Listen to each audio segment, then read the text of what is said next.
The banging on the door came before sunrise, 3 hard knocks that shook the thin wood of Mira Voss's sleeping room. Pack meeting. Now. Alpha Corwin wants you in the hall before the sun clears the trees. Mira sat up fast, heart already racing. Nobody woke her before dawn, unless something was wrong. She pulled on her boots without lacing them, and ran through the cold corridor of the pack house, past sleepy faces peering out of doorways, all of them watching her with the same look they always gave her. Pity mixed with relief that it wasn't them being called. She had lived her whole life as the Omega nobody wanted. Every mating ceremony, every gathering where alphas looked over the unmated wolves like they were choosing furniture. Mira stood at the end of the line and was passed over. They said her scent was too faint, too plain, nothing that would draw an alpha's attention. They said she carried herself like she expected to be ignored, and wolves could smell that kind of thing, that quiet defeat under the skin. She remembered the last gathering clearly, only 2 seasons past. She had worn her one good dress, mended twice at the hem, and stood in the receiving line, while 3 visiting alphas walked slowly down the row of unmated omegas. One had paused in front of her, tilted his head, and simply moved on without a word, the way someone might glance at an item on a shelf and decide it wasn't worth the coin. She had gone back to her room that night, and cried into her pillow so no one would hear, and by morning she had already taught herself to feel nothing about it at all, because feeling nothing hurt less than hoping. She reached the hall to find the entire pack council already seated, and at the center of the long table sat Alpha Corwin, arms folded, his face unreadable. "You sent for me," Mira said, trying to keep her voice steady. "Sit down," Corwin said. She sat. The silence stretched long enough that she felt sweat gather at the back of her neck. Finally, Corwin spoke, and every word landed like a stone dropped into still water. "There is an exchange arrangement with the royal pack. The Alpha King's territory needs extra hands in the kitchens and the laundries before the autumn gathering. I'm sending you." Mira blinked. "Sending me? For how long?" "However long they need you," Corwin said, not meeting her eyes. "You leave within the hour." It wasn't an exchange. Mira understood that the moment she saw how quickly the council members looked away from her, how none of them offered a single word of comfort. This was a polite way of saying she no longer belonged here. An Omega with no mate prospects, no strong bloodline, no value the pack could point to and be proud of. She was being handed off like something outgrown. She wanted to argue.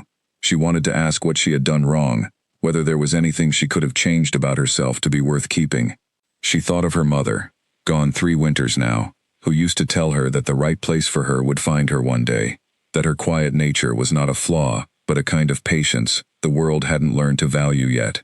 Mira had believed her once.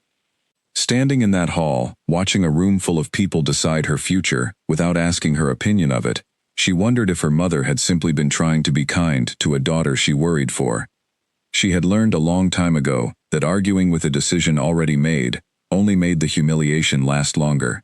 So she nodded, went back to her room, packed the few things that were hers, a spare dress, a comb, a small carved wolf her father had given her before he died, and left the only home she had ever known without a single person coming to see her off.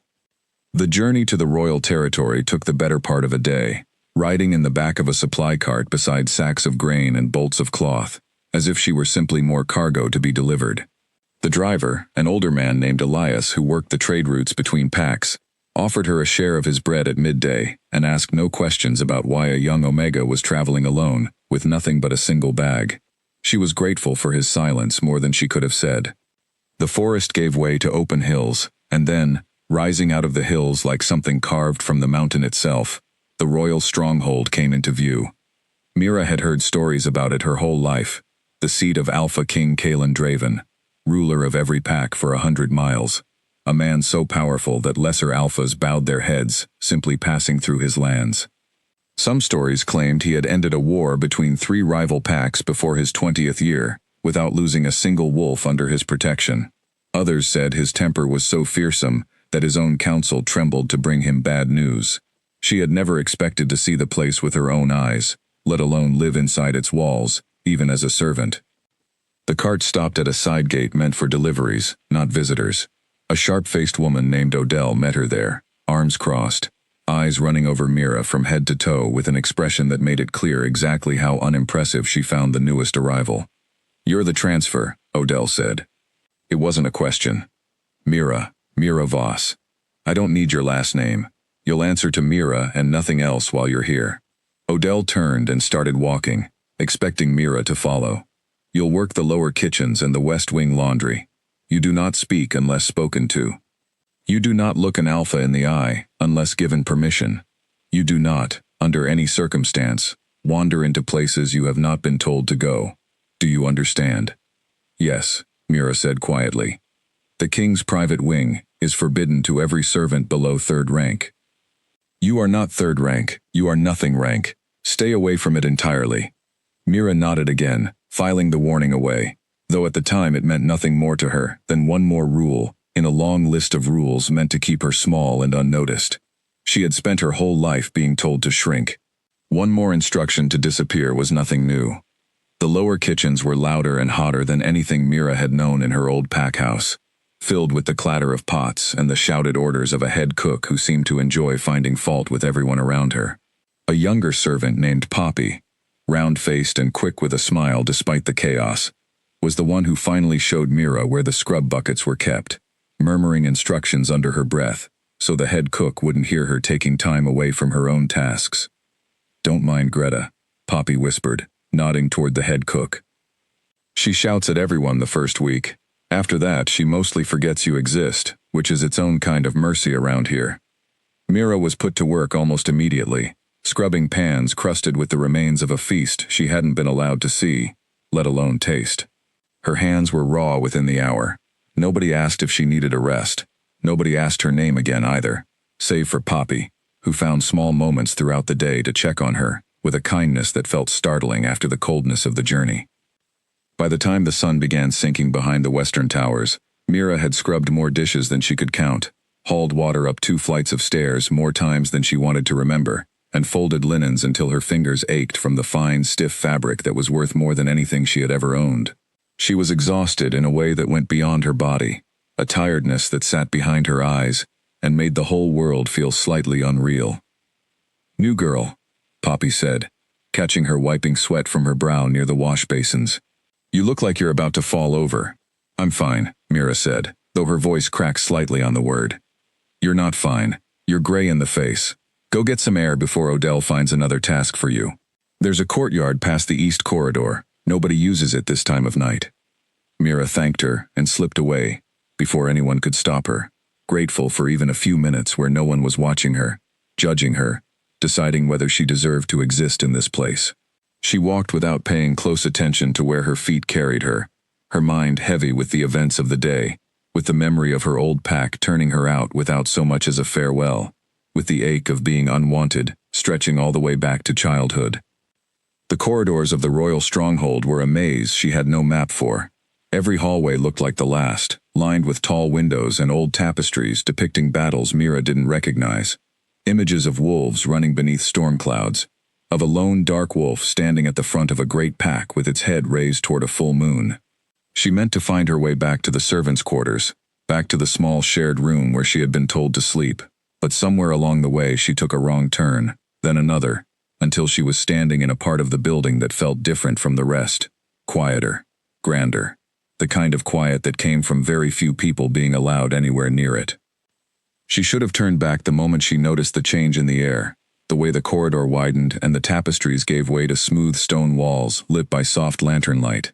But exhaustion had dulled her instincts, and a strange, warm scent had begun to pull at something inside her, something she didn't have a name for yet. It smelled like cedar and rain, and something else underneath, something that made her pulse quicken without her understanding why. Ahead of her was a door, slightly ajar, steam curling out from the gap at its edge and drifting into the cool corridor air. Mira told herself later that she thought it was another washroom, one of the many in the servants' wing she had already used that day. She told herself she was simply looking for a place to splash water on her face and clear her head before finding her way back. She pushed the door open. The room beyond was nothing like the servants' washrooms. It was carved from pale stone, lit by lanterns that floated the golden light across a sunken bath, large enough to hold a dozen people, steam rising off the surface of the water in slow curling ribbons. The ceiling arched high overhead, painted with images of wolves running beneath a full moon. It was the kind of room built for a king. And there, in the water, was the king himself. Mira's mind went completely blank. Every rule Odell had given her that morning flashed through her thoughts at once. A full second too late to stop her feet from carrying her through the doorway. Alpha King Kalen Draven sat with his back partly to her, broad shoulders cutting a dark line against the pale steam, his dark hair damp and pushed back from his face. He hadn't heard the door. He hadn't heard her at all. For one terrible frozen moment, Mira simply stood there, unable to make her body move, unable to remember how doors worked, or how legs were supposed to carry a person backward instead of forward. Her breath caught somewhere in her throat and refused to come out. Then he turned his head. Their eyes met across the steam-filled room, and something happened that Mira had no words for, a jolt that ran down her spine, like lightning finding the shortest path to ground. His eyes were a pale, striking gold, sharp and alert even in a moment of rest, and the moment they landed on her, they did not narrow in anger the way she expected. They widened, just slightly, with something closer to surprise. "I'm sorry," Mira said, though the words came out barely above a whisper. "I didn't mean to. I was looking for the washroom. I didn't know. I'll go." She turned to flee, her whole body flooding with a fear so sharp it felt like ice water in her veins. She had heard the stories. Everyone had. Alphas did not forgive intrusions on their privacy lightly, and a king was no ordinary alpha. She expected to hear him roar behind her, expected guards to appear out of the walls themselves and drag her away for a punishment she couldn't bear to imagine. Instead, she heard his voice, low and even, cutting through the steam like it had weight of its own. "Wait."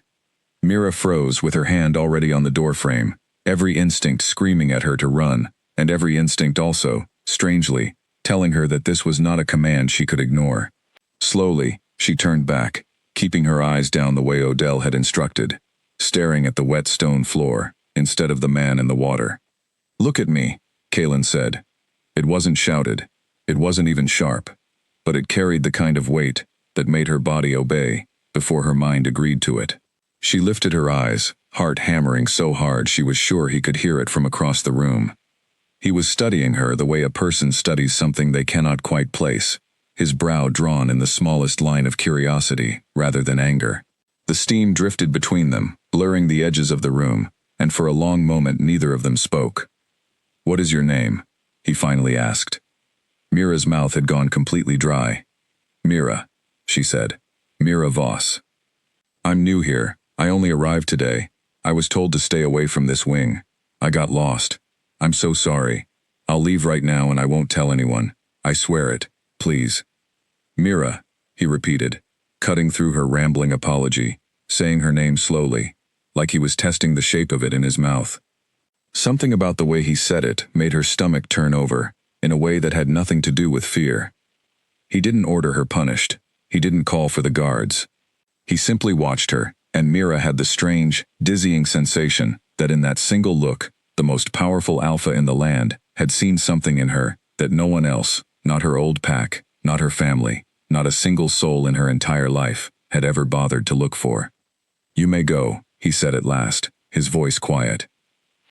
Mira didn't wait to be told twice. She turned and fled the room, her bare feet slapping against the cold stone floor as she ran back the way she had come, not stopping until she reached the servants' quarters, her chest heaving, her whole body trembling with an emotion she couldn't name. She had walked into the private bath of the Alpha King himself, an offense that should have ended in punishment, in banishment, in worse. Instead, he had asked her name. She lay awake long into the night, staring at the low ceiling of the shared servants' room, replaying the moment over and over, the gold of his eyes, the stillness in his voice when he told her to wait, the way he had said her name like it mattered. Beside her, in the narrow bed across the room, Poppy slept soundly, unaware that the quiet new girl beside her had just crossed paths with the most powerful man in the kingdom, in a way that could have ended her life, and had, somehow, ended with nothing more than 2 words. Mira told herself it meant nothing. Kings were curious about strange things sometimes, the way anyone might be curious about an insect that wandered somewhere it shouldn't. By morning he would have forgotten her entirely, and she would go back to being exactly what she had always been: unwanted, unremarkable, invisible. But some small, stubborn part of her, the part that had survived every rejection without breaking completely, could not stop wondering what it meant, that for one single moment, in a room full of steam and gold lantern light, the most powerful man in the kingdom had looked at her like she was worth seeing. She did not know yet that her life had already changed forever, that the wrong door she had walked through had opened onto a path she could never have imagined for herself. She only knew that somewhere deep inside her chest, for the first time in longer than she could remember, something that felt dangerously close to hope had begun to stir, fragile and unfamiliar, refusing to let her fully sleep for the rest of that long, strange night. Morning came too fast. Mira had barely closed her eyes when the bell for the lower kitchens rang through the servants' hall, and she rose with a body that felt like it belonged to someone else, heavy and slow, her mind still tangled in the memory of steam and gold eyes. She told herself she would say nothing. She would go about her work, scrub the pots, fold the linens, and let the entire strange encounter fade into something she alone remembered, a secret she would carry quietly and never speak of again. But secrets in a place like the royal stronghold rarely stayed secret for long, and Mira did not yet understand how quickly word traveled among servants who had little else to talk about besides each other. Poppy noticed something was wrong before Mira had said a single word, catching her arm as they walked together toward the kitchens. "You look like you've seen a ghost," Poppy said. "Did something happen last night? You came back to the room so late, and you barely slept. I heard you tossing about." "I got lost," Mira admitted, choosing her words carefully. "I found my way back eventually." Poppy's eyes narrowed with the particular sharpness of someone who had spent years reading the small lies of exhausted servants. Lost where, exactly? Mira hesitated, and in that hesitation, Poppy's expression shifted from curiosity to something closer to alarm. "You didn't wander into the upper wing, did you?" "Mira, that part of the palace isn't just forbidden because someone wrote a rule about it. 2 winters ago, a laundry girl wandered too close to the king's study during a council dispute, and was sent away from the stronghold entirely within the week, and she'd done nothing worse than deliver linens to the wrong door." "I didn't mean to," Mira said quietly. "I found a door. I thought it was a washroom." Poppy's face went pale. "Whose door?" Mira didn't answer, but she didn't need to. Poppy's mouth fell open slightly as understanding dawned, and for a moment, neither of them said anything at all, amid the bustle of servants moving past them toward the kitchens. "You're either the luckiest woman in this stronghold, or the unluckiest," Poppy finally whispered, "and I honestly cannot tell which yet." By the time Mira reached the lower kitchens, Odell was already waiting for her, arms crossed, her sharp face pulled into an expression that made Mira's stomach drop before a single word was spoken. "You," Odell said, pointing a finger like a blade. "Explain yourself." Mira's pulse spiked. "Explain what?" "Don't play foolish with me, girl. One of the night guards saw you running from the private wing like the hounds of the underworld were behind you. Half the kitchen staff heard him talking about it before the sun was even up. What were you doing there?"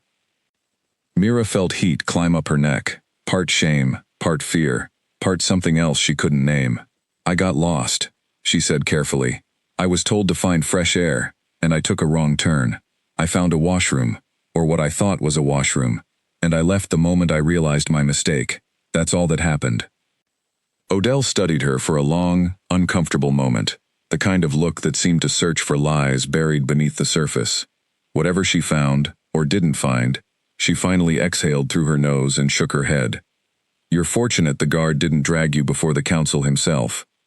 Wandering into the king's private wing is the kind of mistake that ends careers, and lives, for servants far more senior than you. If I hear one more word about this, one more whisper, you will regret ever setting foot in this stronghold. Do you understand me?" "Yes," Mira said quickly. "It won't happen again." "See that it doesn't. Now get to the washroom linens before I decide today is the day you learn what real punishment looks like." Mira spent the morning with her head down, scrubbing floors until her knuckles bled, hauling buckets of water until her shoulders screamed, grateful for every task that kept her too busy to think. She told herself the danger had passed. Odell's warning was frightening, but it was also, in its own way, a kind of relief. No one else seemed to know the full truth of what had happened. No one knew that the king himself had spoken to her, had asked her name, had told her to wait instead of ordering her removed. She almost believed she had gotten away with it entirely. Then, just past midday, a royal steward appeared at the kitchen entrance, dressed in fine dark cloth that marked him as belonging to the palace's upper staff, rather than its lower one. The entire kitchen went quiet at the sight of him, pots and conversation alike falling silent, because stewards from the upper halls did not simply wander into the lower kitchens without reason. "I am looking for the new servant," he announced, his voice carrying easily over the sudden hush. "The one called Mira." Every eye in the room turned toward her. Mira's stomach dropped somewhere near her feet.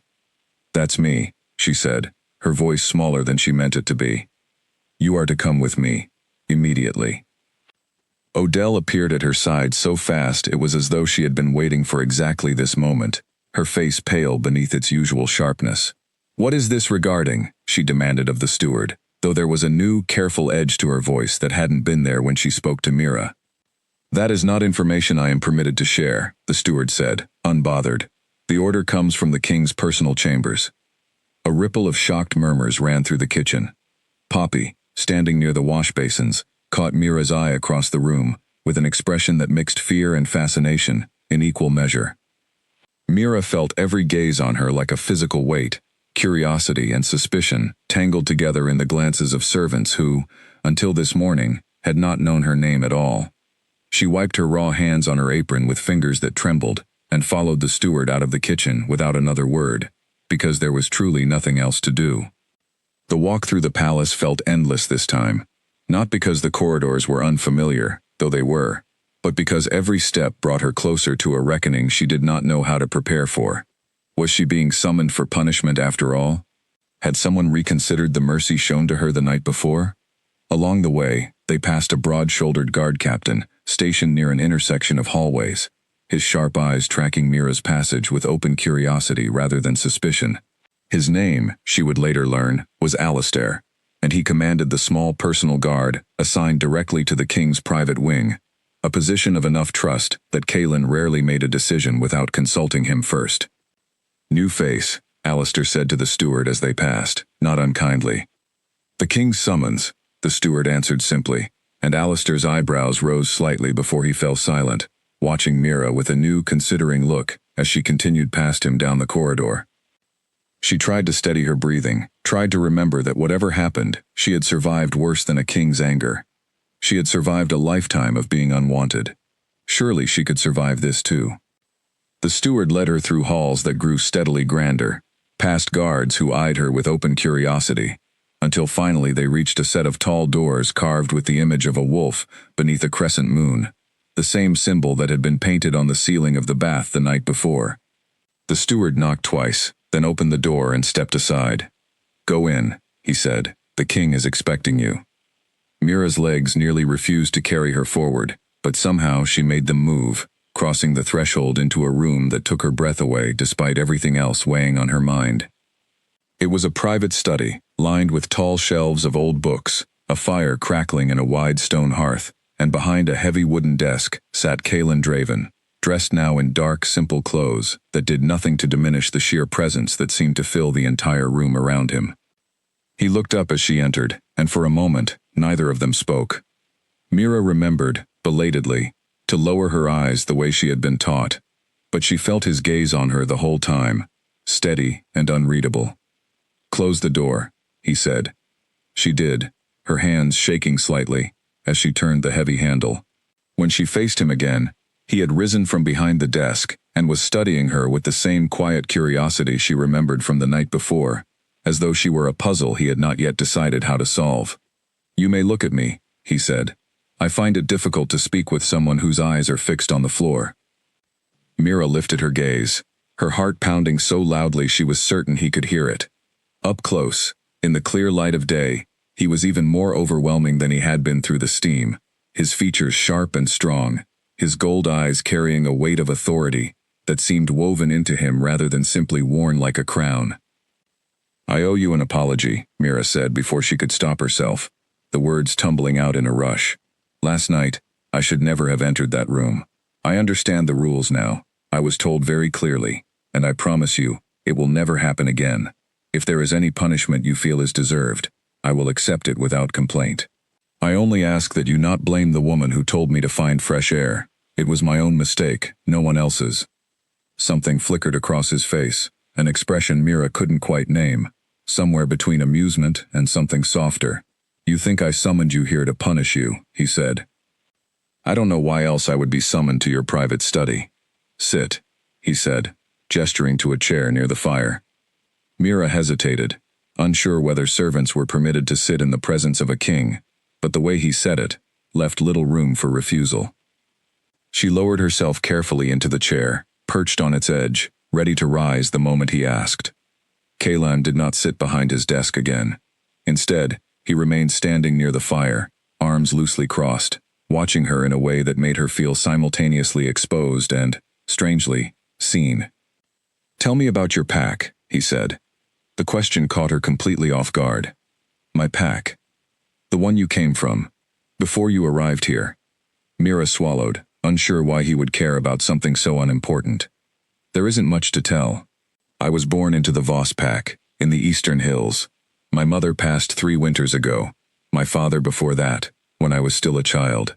I was never chosen at any mating ceremony. My scent was considered too faint to interest any alpha, and eventually the council decided I would be more useful serving here than remaining there." "They discarded you," Kalan said, his voice flat, stating it as fact rather than question. The bluntness of it stung more than Mira expected, mostly because it was true, and no one had ever said it to her face so plainly before. "I suppose that is one way to describe it." "It is the only accurate way to describe it," he said. "A pack does not send away a member it considers valuable, dressed up in the language of an exchange arrangement, unless it has already decided that member is worth nothing to keep." Mira didn't know how to respond to that. It was cruel in its honesty, but there was no malice in the way he said it, only a kind of clear-eyed observation that made her feel strangely less alone in the pain of it, as though someone had finally acknowledged the truth of her situation, instead of dressing it in polite lies. "Why does this matter to you?" she asked, before she could stop herself, immediately wondering if the question was too bold. "Forgive me. I don't mean to question you. I only don't understand why the Alpha King would concern himself with a servant's history." Kalan was quiet for a long moment, his gaze moving over her face as though searching for something. "Your scent," he finally said. "Last night, in the bath. Did you notice anything unusual about the moment you entered the room?" Mira thought back, her cheeks warming at the memory. "I noticed that I had made a terrible mistake, and that I wanted very badly to disappear." The corner of his mouth twitched, the first hint of anything close to a smile she had seen from him. "Before the fear," he said, "there was a moment, before the fear. Think carefully." She did think, forcing herself past the panic of the memory, to whatever had come before it, and she realized, with a small jolt, that he was right. There had been a moment, brief and strange, when the warm scent of the room, cedar and rain and something underneath, had pulled at her in a way she hadn't understood, a pull that had nothing to do with fear at all. "I felt something," she admitted quietly. "I don't know how to describe it. It felt like being drawn towards something without understanding why." Kalan nodded slowly, as though her answer confirmed something he had already suspected. "It is not a common thing, what happened between us in that room. Most encounters between strangers carry no weight at all. What passed between us carried weight." Mira's heart was beating so hard now she thought it might be visible through her chest. "What are you saying?" "I am not certain yet," he said, and for the first time, she heard something almost like uncertainty in the voice of a man who commanded an entire kingdom without apparent effort. "But I intend to find out, which is why I have decided you will be reassigned. You will work in the wing nearest my chambers, under my personal steward's supervision, rather than remaining in the lower kitchens." Mira's mouth fell open slightly. "Reassigned. To work near you." "Yes. May I ask why?" "You may ask," Kalan said, "though I am not certain I have an answer that will satisfy either of us yet. I only know that I do not wish for you to disappear back into the lower halls of this palace, as though last night never happened. Call it curiosity, if that word suits you better than any other." Before Mira could find any words to respond, the study door opened without a knock, and a tall, silver-haired man in fine council robes stepped inside. his expression sharpening the moment his eyes landed on Mira sitting near the fire. "Your Majesty," the man said, his voice carrying the careful, formal tone of someone accustomed to disagreeing with a king, without appearing to disagree at all. "Forgive the intrusion. I was told you summoned a servant from the lower kitchens. I did not realize the matter would require quite this much of your personal time." "Edmund," Kalen said, his tone even, "this is Mira. She will be reassigned to the wing nearest my chambers, effective today." Edmund's eyes widened, just slightly, before smoothing back into practiced neutrality. "May I ask the reasoning behind such a reassignment, Your Majesty? It is unusual, to say the least, for a servant of such low standing to be moved so close to your personal quarters." "You may ask," Kalen said, echoing his words to Mira only moments before. "But I do not owe you an explanation for every decision I make within my own household."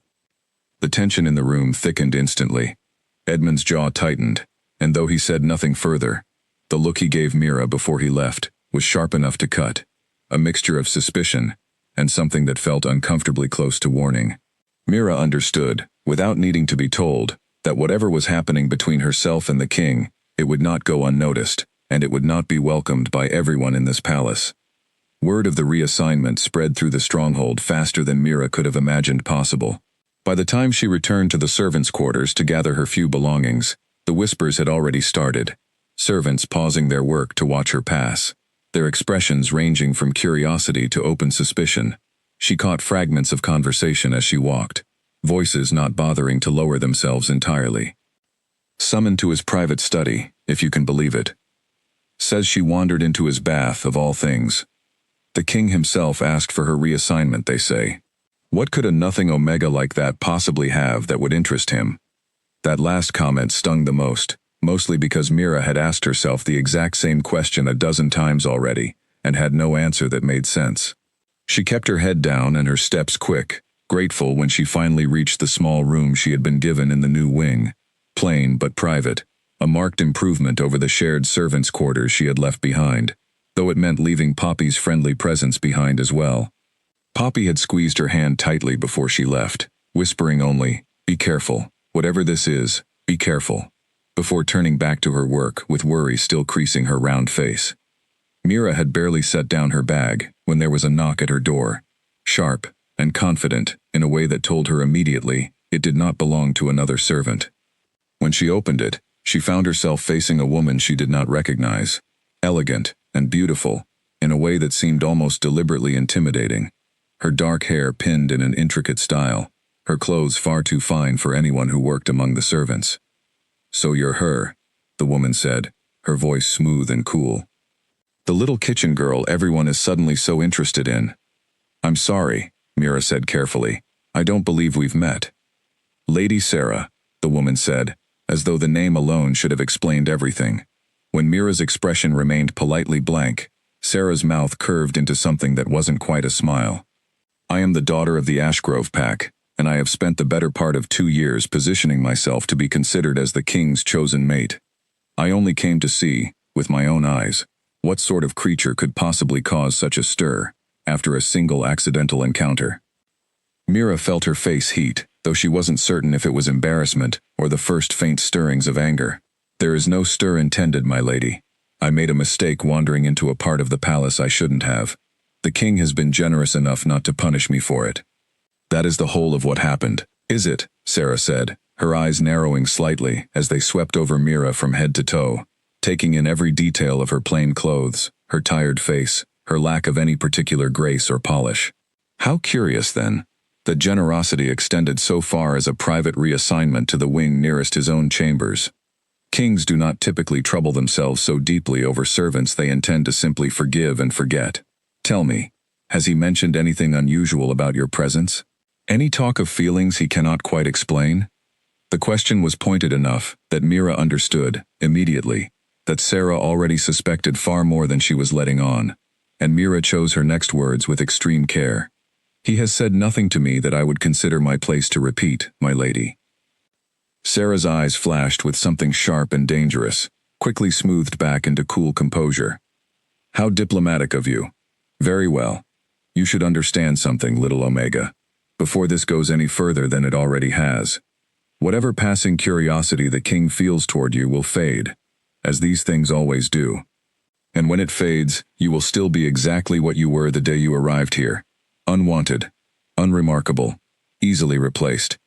I would advise you to remember that, and to remember your place, before you find yourself in far more trouble than a wrong turn down the wrong hallway could ever cause. She turned and left, without waiting for a response, her footsteps fading down the corridor, with the same confident precision that had marked her entire visit. Mira stood in the doorway for a long moment after she was gone, her heart still pounding, though now, from something closer to anger than fear. She closed the door and leaned back against it, staring at the small, unfamiliar room that was now, apparently, her new life. Everything had changed in the span of a single day, and yet the warning underneath Sarah's words echoed something Mira had already been telling herself since the moment she left the king's study. Whatever this strange pull between them was, whatever had passed between them in that steam-filled room, it did not change the fact that she was still an Omega no one had ever chosen, standing now closer than ever to a man who could have any wolf in the kingdom, and wondering, with a fear that ran deeper than any threat Sarah could offer, whether she was setting herself up for a fall she would never fully recover from. Yet even as that fear settled heavy in her chest, she could not stop thinking of the way Kalen Draven had looked at her across his study, as though she were something worth understanding, rather than something to be dismissed. For the first time in her entire life, someone had asked about her past, not out of pity, but out of genuine curiosity, and that alone had cracked something open inside her that she did not know how to close again. She sat down on the edge of the narrow bed in her new room, pulled her knees up to her chest, and allowed herself, just for a moment, to wonder what it might feel like to finally be wanted by someone who mattered. The days that followed fell into a strange new rhythm, one that Mira could not quite trust even as she began, slowly, to live inside it. Her duties in the wing near the king's chambers were lighter than the brutal work of the lower kitchens, though every task still came wrapped in the watchful eyes of servants who whispered the moment they thought she couldn't hear.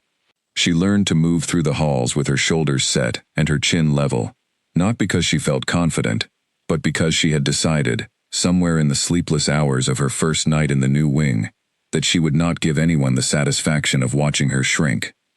It did not stop the whispers. If anything, her steadiness seemed to provoke them further. "She thinks she's above the rest of us now," one servant murmured within earshot, as Mira carried a stack of folded linens down the corridor.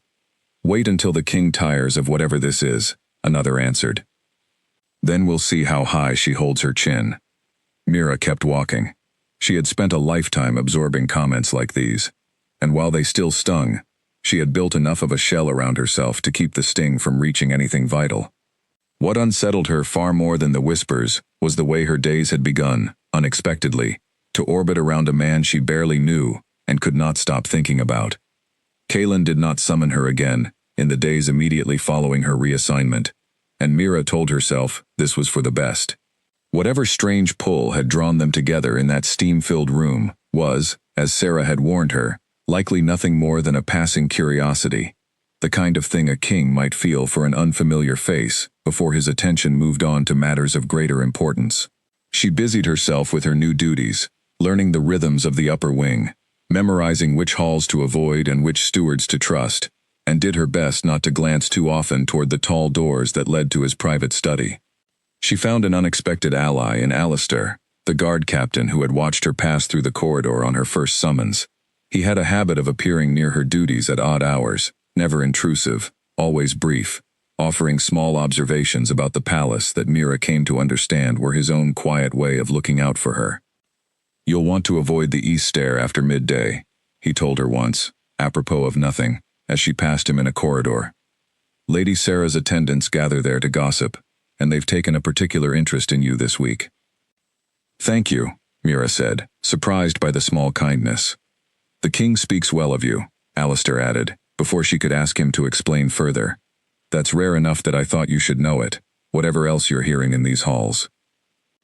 The words stayed with her for the rest of the day, a small warm coal she carried carefully, unwilling to let anyone see how much it meant to her.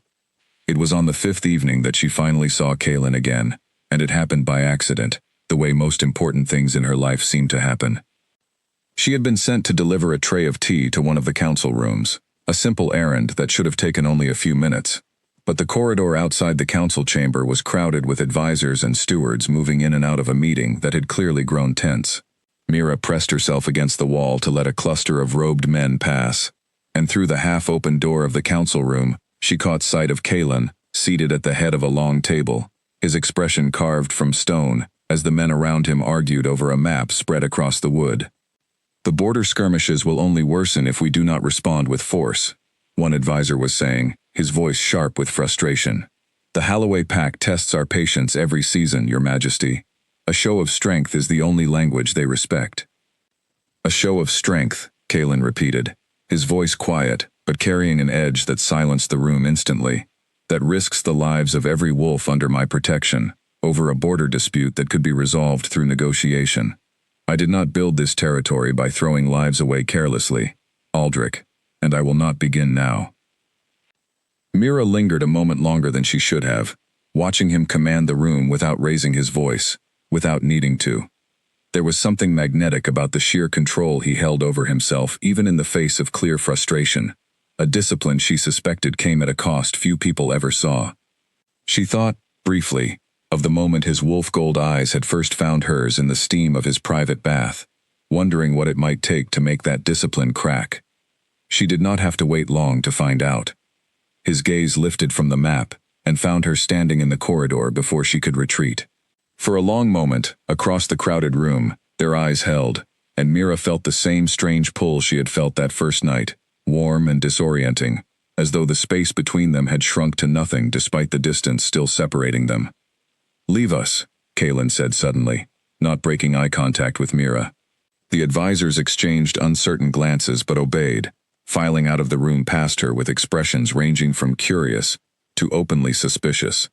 Aldrich in particular gave her a long, measuring look on his way out, one that made Mira's skin prickle uncomfortably, though she couldn't have said exactly why. When the last of them had gone, Kalen rose from his seat and crossed the room to where she still stood, tray of tea, balanced awkwardly in her hands. "I was only delivering this," Mira said quickly, feeling the need to explain herself before he could ask. "I didn't mean to interrupt." "You didn't interrupt anything worth continuing," Kalen said, taking the tray from her hands and setting it aside on a nearby table without ceremony. "I have been meaning to speak with you again. The matter of the border dispute has kept me occupied longer than I intended. You don't owe me any explanation for your time, Your Majesty." "Perhaps not," he said, "but I find myself wanting to give one regardless." Mira didn't know what to say to that, so she said nothing, watching him with a careful kind of attention that had become second nature over years of learning to read the moods of people who held power over her. But Kalen's expression, when she studied it, held none of the impatience or condescension she had learned to expect from those above her station. It held something closer to genuine interest, and that, more than anything else, made her chest tighten with a feeling she didn't have the courage to name. "Walk with me," he said. It wasn't quite a command, though Mira understood she had little real choice in the matter, regardless of how gently it was phrased. She fell into step beside him as he led her out of the council room and down a quieter corridor, one lined with tall windows, overlooking a private garden, bathed in the last gold light of evening. "You've been well since your reassignment?" he asked, his tone almost casual, though Mira sensed the question carried more weight than its simplicity suggested. "Well enough," she said honestly. "The work is easier than the lower kitchens. Though I think some of the other servants would prefer I had never left them." "They resent you," Kalen said, not as a question. "Some do. I think mostly they don't understand why a king would take any interest in someone like me, and honestly, Your Majesty, I don't fully understand it myself." They reached the garden, and Kalen led her along a stone path bordered by late-blooming flowers, the air thick with their fragrance. "May I tell you something about my own history?" he said, "before I answer that question as fully as I can?" Mira nodded, curious despite herself. "My father was not a kind man," Kalen said, his voice quieter now, stripped of the authority he wore so easily in council. "He ruled through fear, and he raised me to believe that an alpha's worth was measured entirely by the strength of his control, the size of his territory, the fear he could command from those beneath him. I spent my early years trying to be exactly what he demanded, and I very nearly succeeded in becoming a man I do not think I would have liked had I met him as a stranger. What changed? Mira asked softly. He died when I was 19, and the crown passed to me before I was ready for it, Kaelin said. I have spent every year since trying to rule differently than he did, though the wolf inside me, the part of my nature that craves control and fears weakness, has never fully let go of what he taught me. It is why my control matters so much to me. It is the one thing I have that he did not have, the discipline to choose restraint over cruelty, even when every instinct urges otherwise.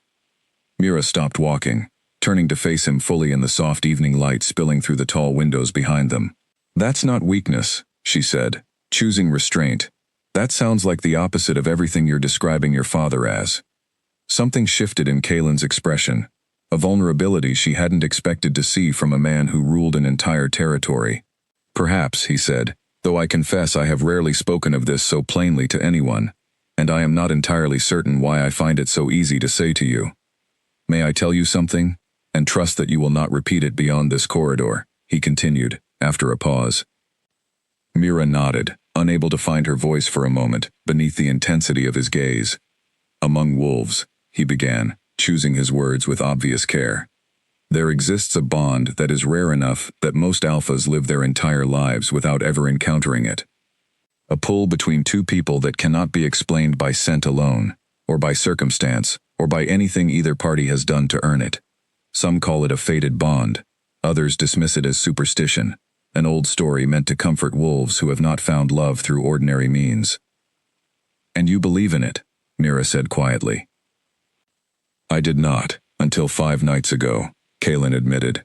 I have met a great many people in my life, Mira. Advisors, nobles, other alphas seeking alliance. Omegas presented to me at every gathering my council could arrange, each one hoping I might choose them as my mate. I have felt nothing from any of them beyond the ordinary courtesies expected of a king, and then you walked into a room you had no business entering, and something in me recognized something in you, before either of us had exchanged a single word. Mira's heart was pounding so hard she thought he might hear it, might smell the way her scent surely shifted with the force of everything crashing through her at once. I don't understand why it would be me, she said, her voice smaller than she intended. I have spent my whole life being told, I have nothing an alpha would want. My scent is too faint, my bloodline unremarkable, my prospects non-existent. If what you're describing is real, why would it choose someone like me? Something in Kaelin's expression shifted, softened, in a way that made Mira's breath catch. I do not believe a bond like this concerns itself with bloodlines, or the opinions of packs too short-sighted to recognize what they had, he said. Whatever your old pack failed to see in you, Mira, I do not share their blindness. The words settled over her like warmth, spreading through a body that had spent years cold. She wanted, desperately, to believe him, and yet a lifetime of disappointment had taught her to be wary of exactly this kind of hope, the kind that arrived wrapped in beautiful words and left devastation behind when it inevitably failed to hold. What happens now? She asked. If what you're describing is real, what does that mean for either of us? Kaelin was quiet for a long moment, his jaw tightening slightly, as though wrestling with an answer he wasn't fully certain of himself. I don't know yet, he admitted. A king's mate is not simply a matter of personal feeling. There are expectations, alliances, the concerns of a council that has already begun questioning my judgment over a servant's sudden reassignment. I will not pretend the path ahead is simple. Then perhaps it would be easier, Mira said carefully, to pretend none of this happened at all. I could return to the lower kitchens. No one would think twice about it, and you would be free to choose a mate who brings the alliances and advantages your kingdom actually needs. Is that what you want? Kaelin asked, and for the first time since she had met him, she heard something uncertain in his voice, something that sounded almost like vulnerability.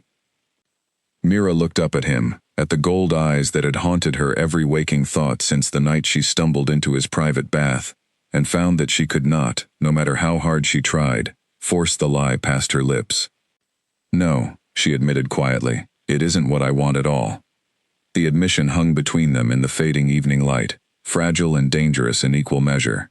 Kaelin reached out, slowly, giving her every opportunity to step back if she chose to, and brushed a strand of hair away from her face with a gentleness that seemed at odds with everything Mira had heard about the ruthless efficiency of the Alpha King in matters of war and politics.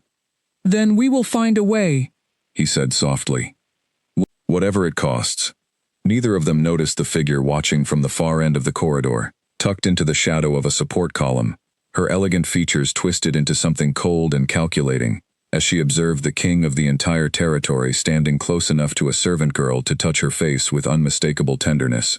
Lady Sarah had come to the upper wing that evening hoping to arrange a private audience of her own, a chance to remind Kaelin of everything her bloodline and her Pax alliance could offer him. Instead, she found herself witnessing exactly the threat she had warned Mira about only days before, proving itself far more real than she had wanted to believe. She turned and walked away without making a sound, her mind already turning over the beginnings of a plan, because Lady Sarah had not spent 2 years positioning herself for this future, only to watch it slip away because of some unremarkable kitchen girl who had wandered through the wrong door at the wrong hour. That night, in her own chambers within the guest wing reserved for visiting nobility, Sarah sat before her mirror long after her attendants had gone to bed, turning the evening's discovery over in her mind, with the cold precision of someone accustomed to planning several steps ahead of everyone around her. She thought of her father, the Ashgrove Alpha, who had sent her to the royal stronghold 2 years ago, with explicit instructions never to return without securing an alliance worth the journey. She thought of the years she had spent learning the customs of this court, cultivating relationships with advisors, positioning herself so carefully that the council itself had begun to speak of her as the obvious choice whenever the king finally decided to take a mate. She would not allow a servant girl with no bloodline and no understanding of the stakes involved to unravel 2 years of careful work over what was likely nothing more than a passing infatuation. Whatever the king believed he felt, Sarah told herself, feelings could be managed, redirected, made to fade, with enough patience and the right kind of pressure applied in the right places. She simply needed to find where that pressure would do the most damage, and she suspected, watching the servant girl's earnest, unguarded expression in the garden that evening, that it would not take much force at all to convince someone so unaccustomed to being wanted that she did not, in fact, deserve to be. Mira, unaware of the eyes that had witnessed her quiet moment with the king, or the plans already forming in the mind of the woman who had watched it, walked back to her small room that night, with her heart fuller than it had been in longer than she could remember, and if some small, cautious part of her worried about what price such fullness might eventually demand, she allowed herself, just for one evening, to set that worry aside and simply feel the warmth of being wanted. The change in the court's mood was immediate and impossible to ignore. Where Mira had once been met with idle curiosity and dismissive whispers, she now found herself facing something sharper, something with teeth.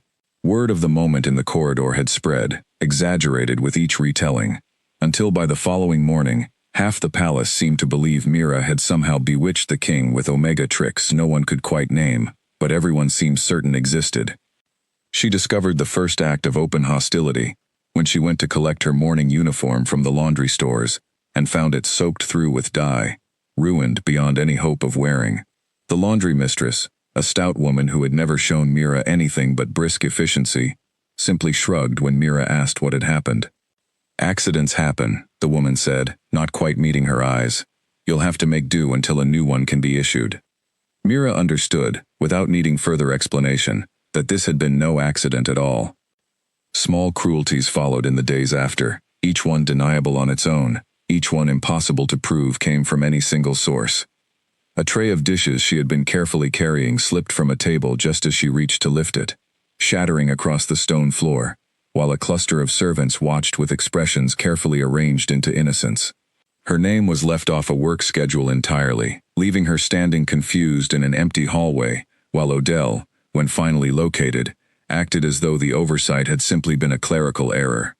A note meant to summon her to help prepare the king's afternoon meal never reached her at all, and she was later reprimanded for failing to appear, though she had never received any instruction to be there in the first place. Poppy, still working the lower kitchens, caught wind of the treatment and sought Mira out one evening, her round face drawn with worry. "They're testing you," she said quietly, glancing over her shoulder to make sure no one was listening. "Trying to see how much you'll bear before you break." or before you go running to the king for protection and prove to everyone that you can't survive here without him fighting your battles. So what should I do? Mira asked, exhaustion bleeding into her voice. Bear it, Poppy said simply. Bear it, and don't let them see it cost you anything. That's the only answer anyone in this palace respects. Mira took the advice to heart, though bearing it in silence cost her more than she let anyone see. She said nothing to Kaelin about any of it. She told herself it would pass, that eventually the court would grow bored of tormenting her and move on to some other source of gossip, the way courts always seem to. It was Lady Sarah who finally made her intentions unmistakably clear. Mira encountered her in the private garden behind the upper wing, a quiet space she had taken to visiting in the early evenings, when her duties allowed, drawn by the smell of blooming jasmine and the rare silence the garden offered from the constant hum of palace gossip. Sarah was waiting for her there, seated on a stone bench, as though she had known exactly where and when to find her, which, Mira realized with a chill, she likely had. You look tired, Sarah observed, her voice pleasant, in a way that made the words feel more like an accusation than a courtesy. I imagine keeping up appearances is exhausting work, especially for someone with so little practice at holding anyone's attention. What do you want, my lady? Mira asked, too weary from the accumulated weight of the past several days to bother with careful diplomacy. I want you to understand the reality of your situation, Sarah said, rising from the bench with the smooth, practiced grace of someone who had spent her entire life being trained for exactly this kind of confrontation. You believe, perhaps, that whatever the king feels for you now will be enough to protect you from everything that comes with standing so close to a throne. It will not. A king's council does not simply accept a servant with no bloodline, no alliance, and no political value as a future queen, because he feels a passing pull toward her scent. There are traditions in this territory older than either of us, traditions that exist precisely to prevent exactly this kind of foolishness. I never asked to be queen, Mira said quietly. I never asked for any of this. And yet here you are, Sarah said, stepping closer, her voice dropping into something colder and more dangerous. Standing in his garden, wearing his attention like a crown you have no right to. I have spent 2 years cultivating an alliance between my pack and this territory. 2 years positioning myself to be exactly what a king needs beside him when he rules. You have been here less than a fortnight, and already you threaten to unravel all of it because of an accident in a bathhouse. I'm not trying to threaten anything, Mira said, though her voice shook slightly with the effort of holding steady under the weight of Sarah's cold fury. Whatever is happening between the king and myself is not something either of us planned or asked for. That is precisely the problem, Sarah said. Neither of you asked for it, and yet you both seem perfectly content to indulge it, regardless of the cost to everyone around you. I will give you one final courtesy, little Omega, because despite everything, I do not think you fully understand the danger you are placing yourself in. Step aside now, quietly, and return to whatever obscurity you came from, or continue down this path, and discover exactly how far I am willing to go, to protect what I have spent years building. She left the garden without waiting for a response, her heels clicking sharply against the stone path, leaving Mira standing alone among the jasmine, with her heart pounding, and a cold, creeping fear settling into her chest, that had nothing to do with the possibility of punishment, and everything to do with the unmistakable promise of danger she had just heard in Sarah's voice. That night, Mira lay awake long after the palace had gone quiet, staring at the ceiling of her small room, and turning Sarah's words over and over in her mind. She thought of everything Kaelin had told her in the corridor, the warmth in his voice when he spoke of a bond neither of them had asked for, but both of them, apparently, felt. She thought of the way he had looked at her, as though she were something worth protecting, rather than something to be managed and eventually discarded. But she also thought of every warning her old pack had given her, every reminder that Omegas without status or value existed at the mercy of forces far more powerful than themselves. She had believed, once, that keeping her head down and asking for nothing would be enough to keep her safe. She was beginning to understand that safety had never truly been available to her at all, not in her old pack, and certainly not here, standing at the edge of a court determined to see her fail. The question that kept her awake long into the night was not whether Sarah's threats were real. She had no doubt that they were. The question was whether whatever she and Kaelin had found together was worth the danger that now, unmistakably, stood between them and any future they might hope to share. She did not have an answer by the time exhaustion finally pulled her into a restless sleep, but somewhere in the tangled uncertainty of her thoughts, one truth remained steady and unshaken. She was tired of being told her place was to disappear quietly. Whatever came next, she found she was no longer willing to make herself small, simply because someone else demanded it of her. The border crisis arrived faster than anyone in the council had prepared for. Word reached the palace at dawn that the Holloway pack had crossed into royal territory overnight, burning 2 grain stores near the eastern border and wounding several guards who had tried to stop them. By mid-morning, the council chamber was full of raised voices, and clenched fists slammed against the long wooden table, advisors shouting over one another as they demanded immediate retaliation, immediate war, immediate proof that the crown would not tolerate such an act of aggression. Mira heard about it secondhand, delivering trays of untouched food to a council room, too consumed by fury to remember to eat, catching fragments of the argument every time she entered.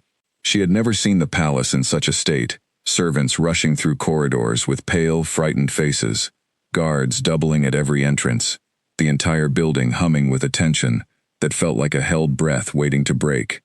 Alistair, stationed near the council chamber doors that day, caught her eye once as she passed, and gave the smallest, grim shake of his head, a silent warning that told her more than any words could have. By the time evening fell, the council had reconvened for a final decision, and this time, Mira was ordered to remain inside the room itself, tucked near the wall with a pitcher of water, in case anyone required refreshment during what promised to be a long and difficult session. She stood as quietly as possible, trying to make herself invisible against the stone wall, watching as Kalen sat at the head of the table, his expression carved from something harder and colder than she had ever seen on him before. "The Holloway Alpha has made his intentions clear," Aldrich was saying, pacing the length of the room with barely restrained anger. "This was not a border dispute, Your Majesty. This was a declaration. If we do not answer with force, every pack along our borders will believe this territory can be tested without consequence." "And if we answer with force," Kalen said, his voice low and dangerously even, "how many wolves die because 2 alphas could not settle their differences with words instead of blood?" "Sometimes blood is the only language that settles anything," Aldrich shot back. "You have said that before, in nearly those exact words, the last time we debated a border dispute," Kalen said. "And I recall reminding you then that this territory has thrived under my rule, precisely because I have refused to let anger dictate strategy. I do not intend to abandon that principle now simply because the Holloway Alpha has grown bold.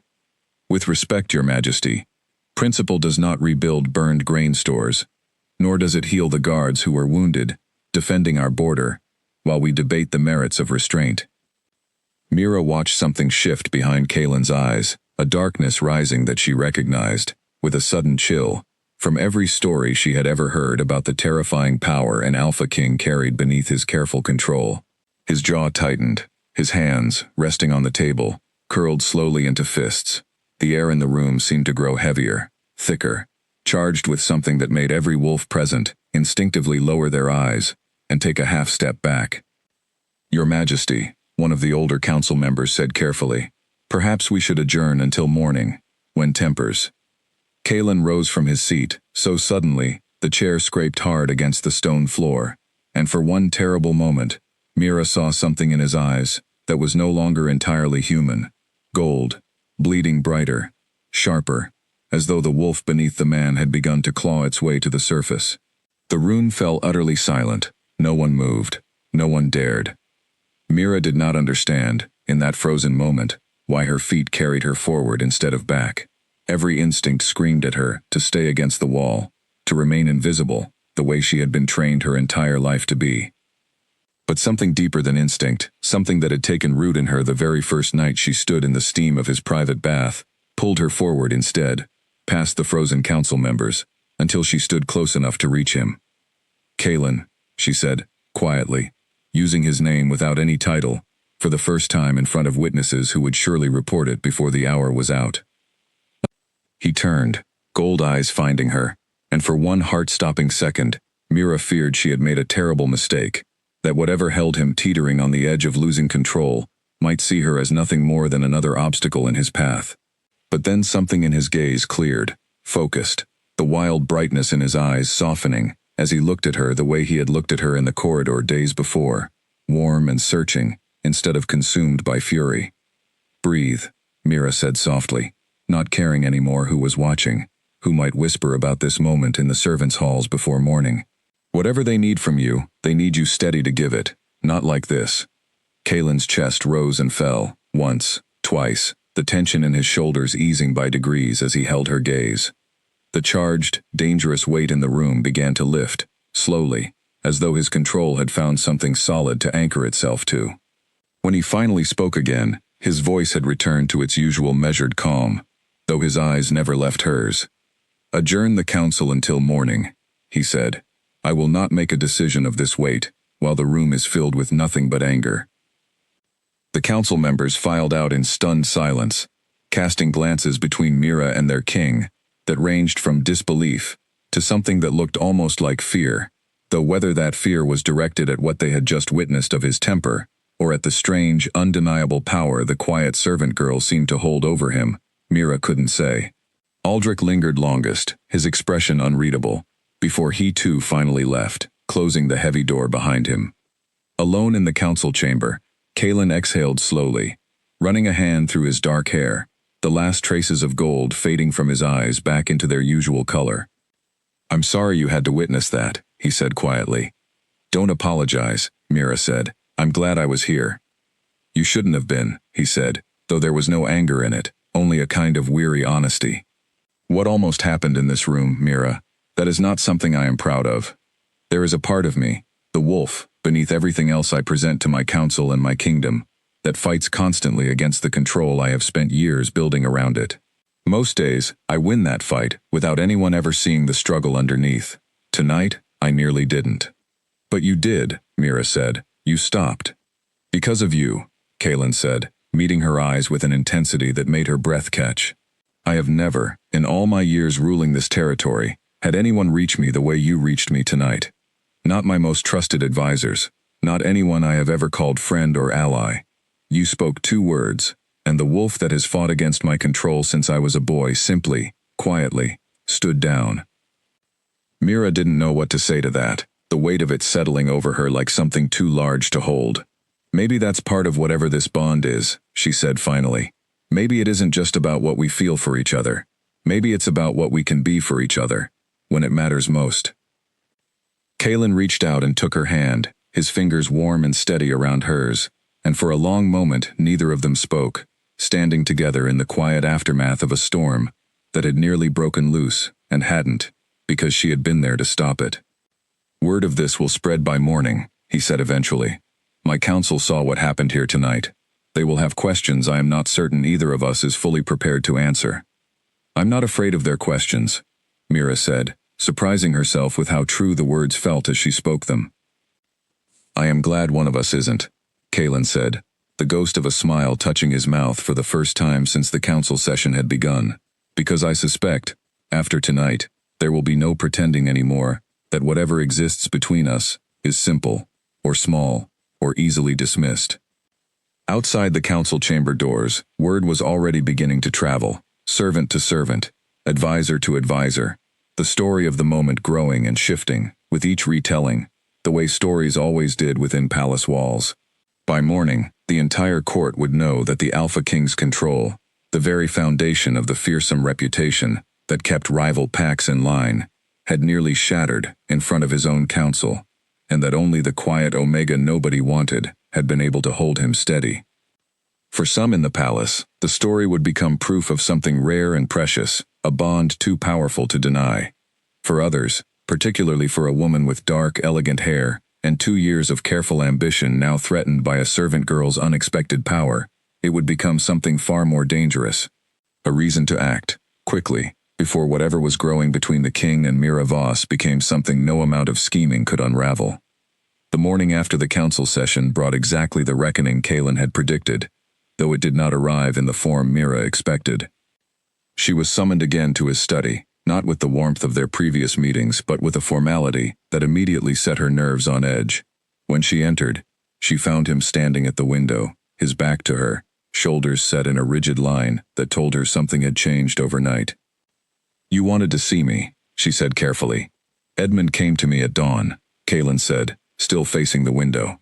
He was not alone. Half the council followed him, all carrying the same message in different words.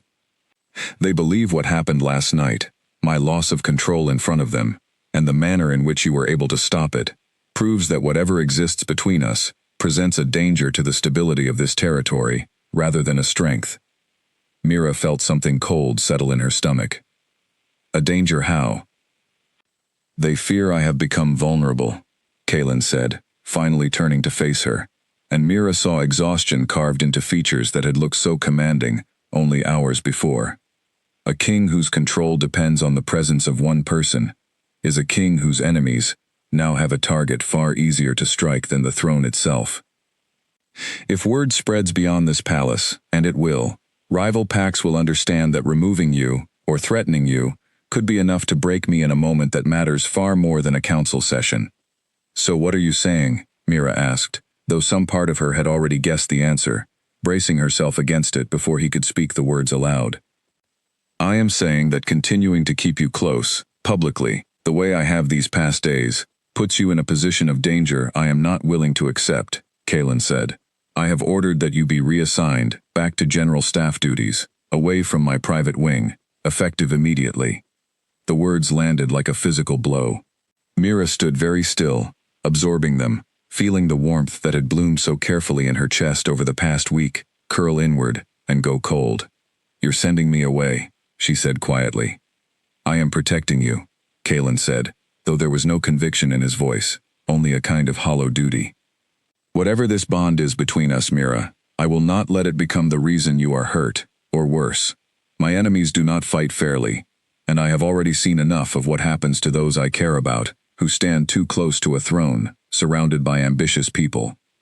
"You could have discussed this with me," Mira said, her voice trembling now with an anger she hadn't expected to feel so sharply. "Instead of deciding on your own what is best for me, the way everyone else in my life always has. My old pack decided I wasn't worth keeping, without asking me a single question. Now you're deciding I'm too dangerous to keep close, and once again, no one bothered to ask what I might want."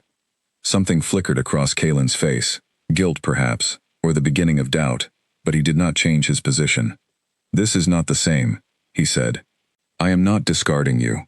I am trying to keep you alive." "It feels exactly the same from where I'm standing," Mira said, and before he could respond, she turned and left the study, walking fast enough that the tears gathering in her eyes would not fall until she was safely out of sight.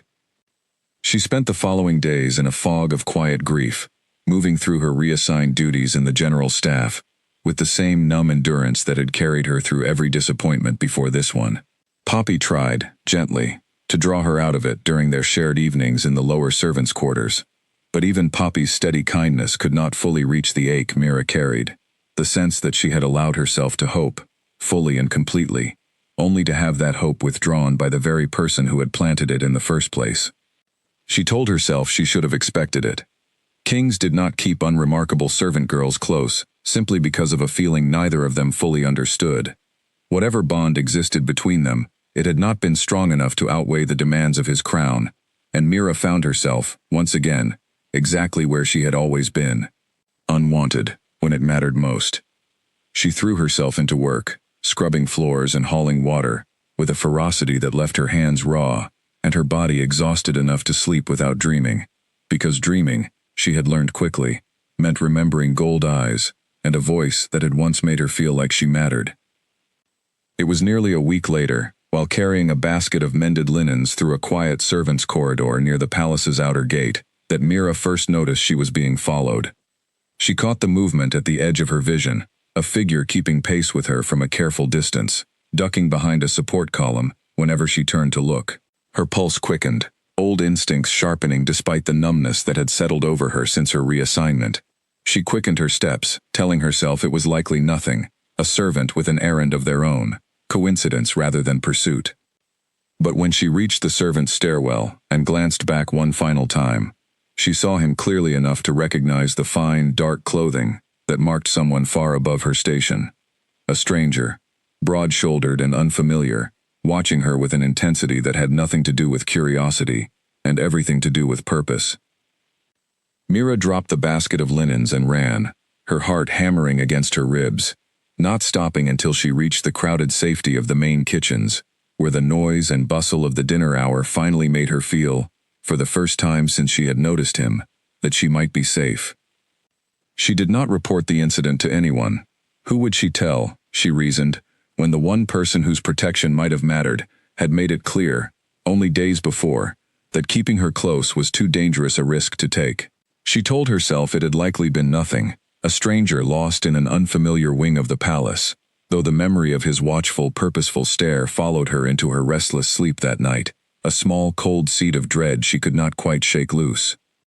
She did not know, as she lay awake staring at the ceiling of her small room, that the stranger who had followed her through the quiet corridor belonged to a rival pack whose alpha had recently entered into a quiet, dangerous arrangement with a woman determined to see the king's unwanted Omega disappear entirely, one way or another, before she could threaten everything Lady Sarah had spent 2 years building. Lady Sarah had not expected the king's decision to reassign Mira to work in her favor quite so quickly, but she was not the sort of woman to question good fortune when it arrived. For days after witnessing the scene in the council chamber, she had turned over plan after plan in her mind, each one more reckless than the last, until finally, through a contact in her own pack, she had arranged a meeting with someone whose ambitions aligned conveniently with her own. Garrick Holt was the younger brother of the Holloway Alpha, whose recent border aggression had nearly cost Kalen his composure in front of his entire council. Where his brother sought war through open force, Garrick preferred subtler methods, the kind that could weaken a rival territory from the inside without ever risking a direct confrontation. He had spent years watching his older brother inherit every advantage their pack had to offer, the title, the loyalty of their warriors, the respect of their people, while Garrick himself was left to find his own value through cunning rather than birthright. When Sarah reached out to him through carefully coded messages, proposing an arrangement that would serve both their interests, he had agreed with an eagerness that told her exactly how valuable he considered the opportunity. "You understand what you are asking," Garrick said, when they finally met in person at a quiet inn, along the border road, far enough from either territory to avoid notice. "Removing a servant from the king's stronghold is no small task, even one with no formal protection." "She is not simply a servant," Sarah said, her voice tight with 2 weeks of mounting frustration. "She has become a weakness in the king's control, one that has already nearly cost him his composure in front of his own advisors. If she disappears, quietly, in a manner that suggests she chose to leave of her own accord, the king's attention returns to where it belongs, and my alliance with this territory remains intact. In exchange, your pack gains leverage over a kingdom that has grown too comfortable dismissing your brother's demands." Garrick considered this with the careful calculation of a man who had spent his life in his older brother's shadow, hungry for a chance to prove his own value. And if the king discovers the truth of what happened to her, "He won't," Sarah said, with more confidence than she entirely felt. "Not if it's done carefully." A servant girl vanishing in the night, with a note suggesting she grew tired of palace life and returned to wherever she came from. No one searches hard for someone no one believed mattered in the first place. "You seem quite certain of that," Garrick observed, watching her with new interest. "Tell me, my lady, does this plan trouble you at all? The girl herself has done nothing to you personally, as far as I understand it." "She has done everything to me," Sarah snapped, before catching herself and smoothing her expression back into its usual composure. 2 years, Lord Garrick. 2 years of careful work, of building exactly the alliance my father sent me here to secure, threatened to unravel, because a servant wandered through the wrong door on the wrong night. I will not apologize for protecting what I have earned." The plan, once set into motion, moved with unsettling speed. Garrick's men were patient, watching Mira's movements through the palace for days, before the opportunity finally presented itself, the evening she carried linens through the quiet servants' corridor near the outer gate. When she noticed the first watcher and fled to the safety of the kitchens, Sarah had been furious at the delay, sending word through her contact that time was growing short, that the longer they waited, the greater the risk that Kalen might repair whatever distance had grown between himself and the servant girl. But Garrick's men were patient, and desperate Omegas who believed themselves unwanted rarely stayed cautious forever. especially not when loneliness and grief made them vulnerable to exactly the kind of quiet, convincing lie that would draw Mira willingly into a trap. The letter arrived 3 days later, slipped beneath the door of Mira's small room during the night, written in a careful hand that claimed to belong to a healer from her old pack, someone who remembered her kindly and wished to speak with her about an urgent family matter concerning a distant relative Mira barely remembered having. The letter asked her to meet at a small chapel just beyond the palace's outer wall, at dusk, alone, promising news that could not safely be delivered within the stronghold's watchful walls. Mira should have been more suspicious. Later, she would tell herself 100 times that she should have questioned why a healer she barely remembered would seek her out now, after weeks of silence from everyone she had once called family. But grief and loneliness had worn down her usual caution, and the small, aching part of her that still longed for someone, anyone, to want her presence, was enough to carry her past the outer gate at dusk, alone, exactly as the letter had asked. She told Poppy only that she needed a walk to clear her head, unwilling to explain the letter even to her one true friend within the palace walls, some instinct telling her that speaking the hope aloud might somehow make its inevitable disappointment worse. Poppy, sensing something was troubling her, offered to come along, but Mira insisted on going alone, a decision she would regret bitterly before the night was through. The chapel stood empty and quiet in the fading light, its old stone walls covered in creeping ivy, and Mira's instincts finally sharpened into full alarm the moment she stepped inside and found no healer waiting, only silence, and the faint, unfamiliar scent of strangers who had clearly been there recently. She turned to leave, and found her path blocked by 2 men she had never seen before, their expressions calm in a way that made her blood run cold. "Mira Voss," one of them said, his voice pleasant and terrible all at once. "You'll come with us quietly, and this will be far easier for everyone involved." Mira's scream was cut short before it could carry, a rough hand clamping over her mouth as the second man seized her arms, and the last thing she remembered before the world went dark was the sharp, bitter smell of something pressed against her face, and a single, desperate thought cutting through the panic. Kaylin would not know where to find her, and by the time anyone realized she was gone at all, it might already be too late. The discovery came sooner than Sarah's plan had accounted for.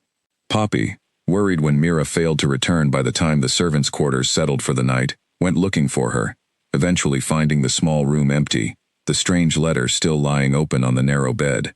Sensing something was deeply wrong, she carried it directly to Alistair, whose position guarding the king's private wing made him the fastest path to getting word to Kaylin himself, and who took one look at the letter's careful, deceptive phrasing before he was already moving toward the king's study at a run.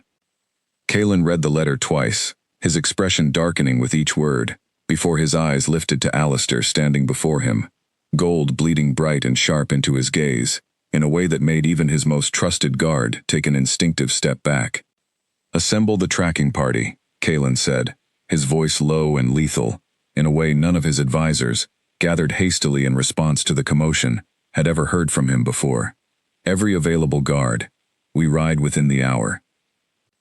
"Your Majesty," Edmund said carefully, stepping forward despite the obvious danger in doing so, "we don't yet know who is responsible, or whether this is truly a matter requiring the king's personal." "She is my mate," Kaylin said, the words cutting through the room with a finality that silenced every objection before it could fully form.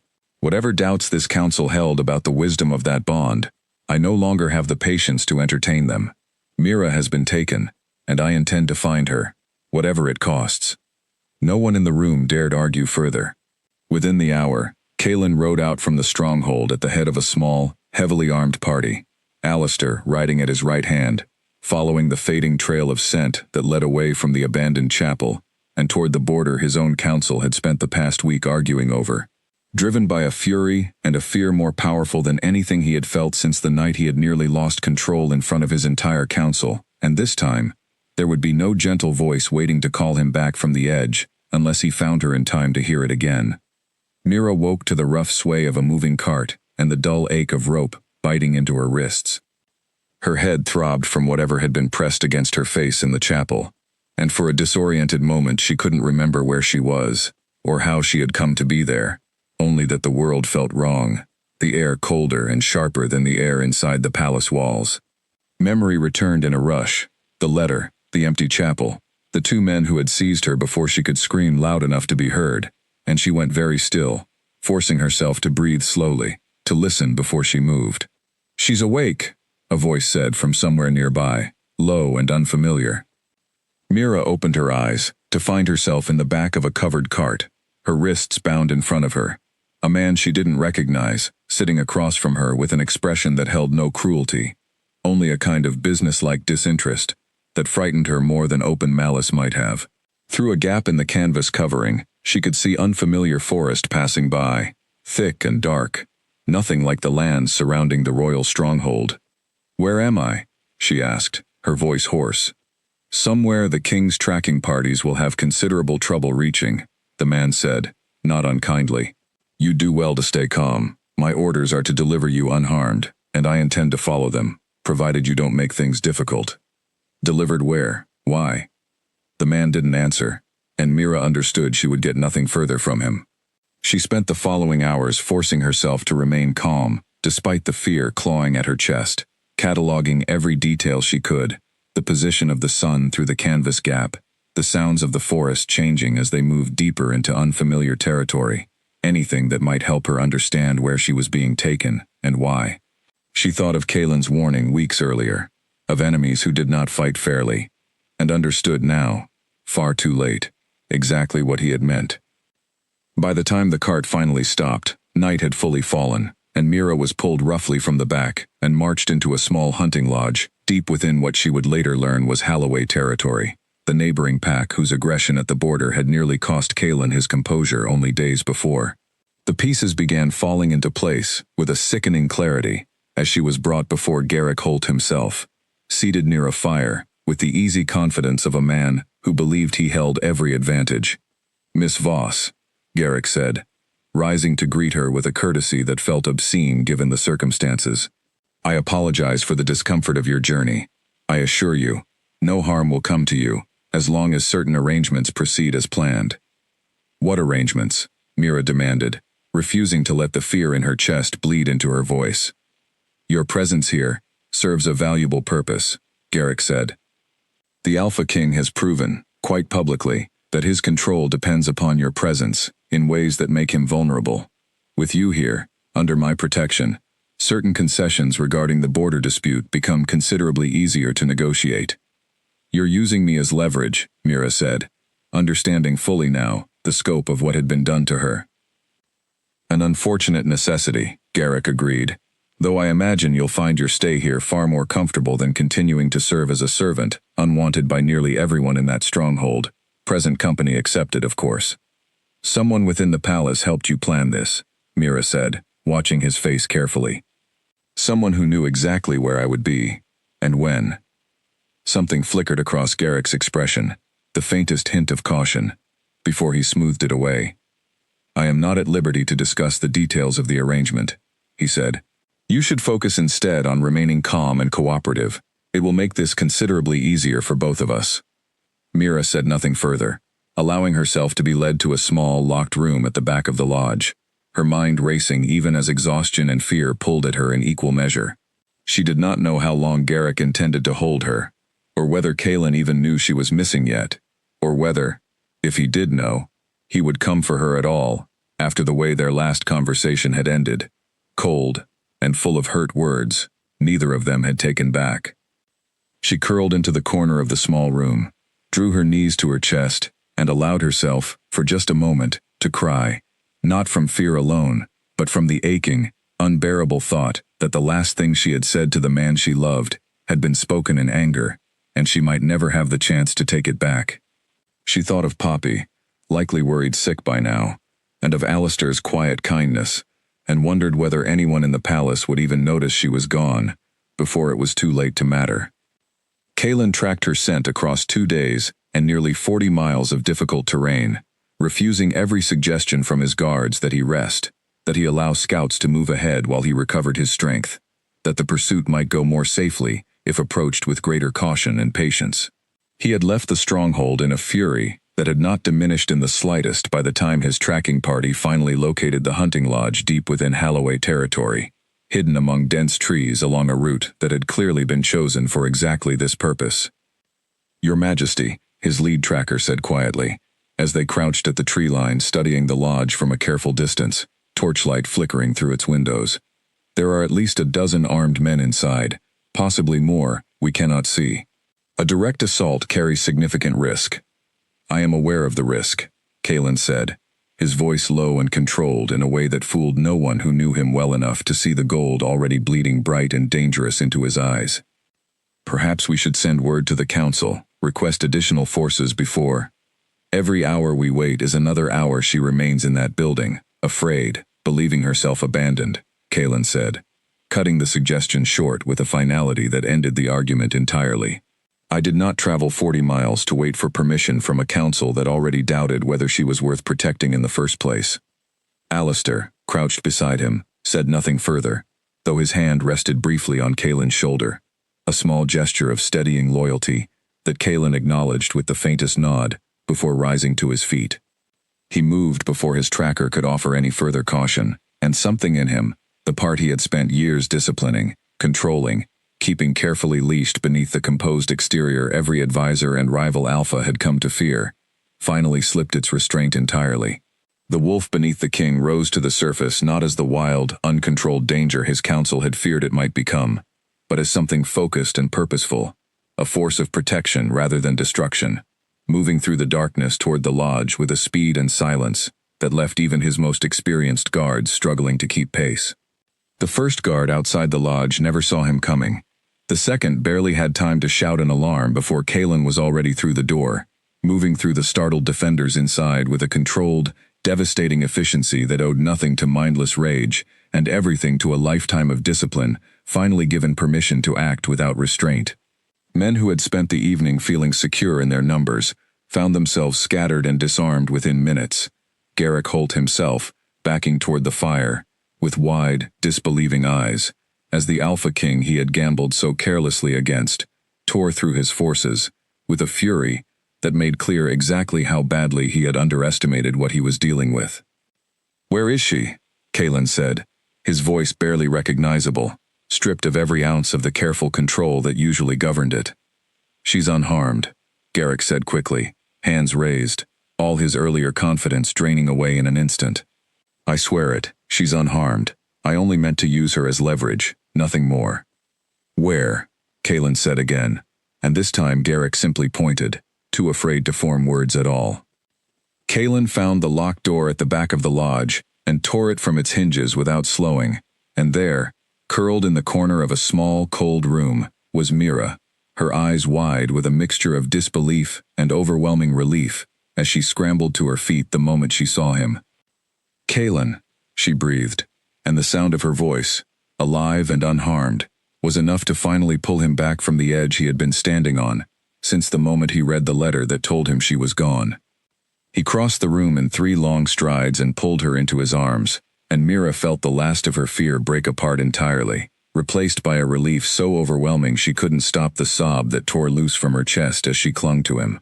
"I thought I would never see you again," she whispered against his chest.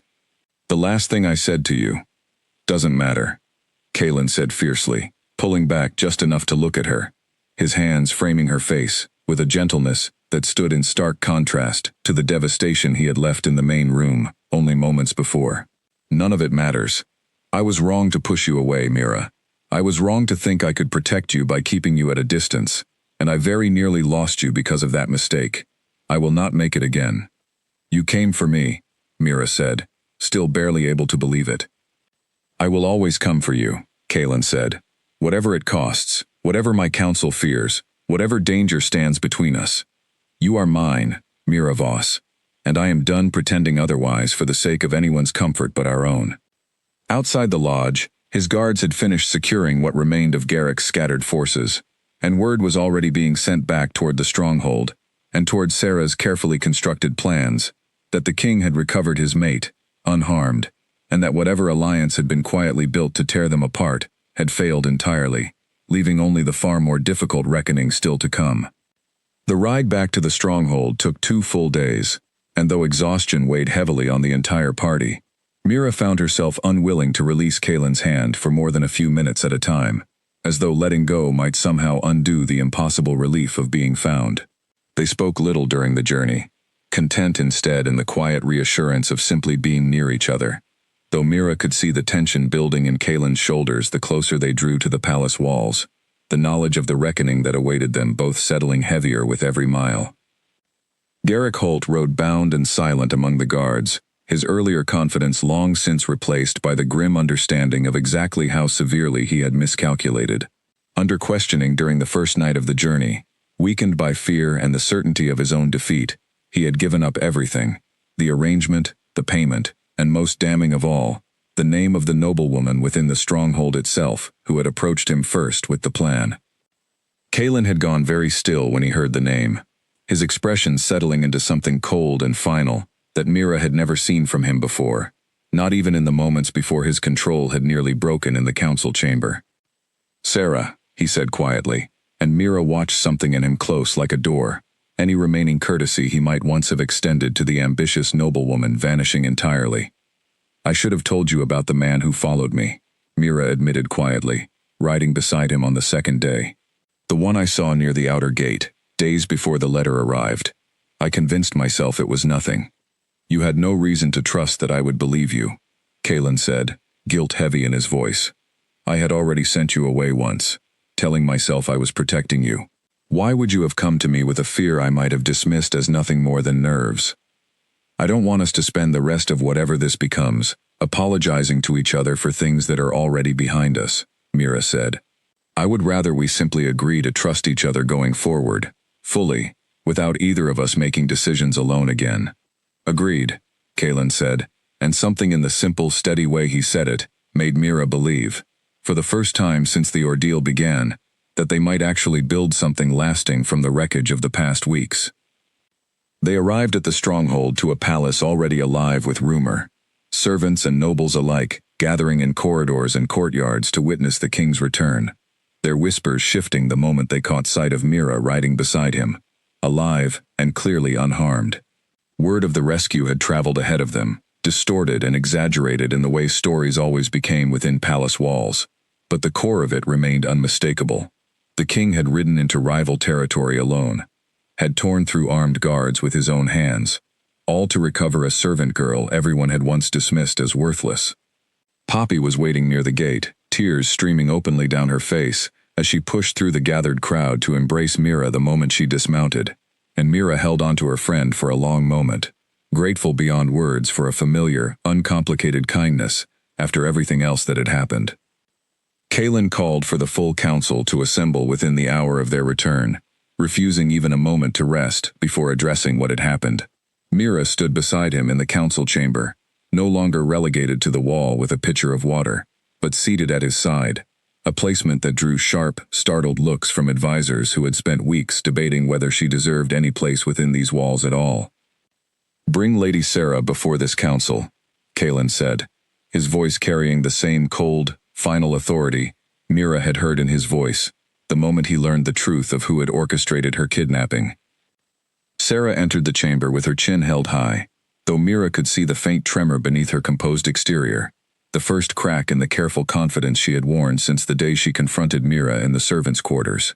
She had clearly heard of Garrick's capture, and whatever hope she might have carried that her own involvement would remain hidden died the moment she saw the expression on Kalen's face. "Your Majesty," Sarah began, her voice carefully measured, "I understand there have been troubling events, and I want to assure you—" "Garrick Holt has already told us everything," Kalen said, cutting through her words without hesitation. "The arrangement, the payment your pack provided to secure his cooperation, your own hand in writing the letter that lured Mira from the safety of these walls.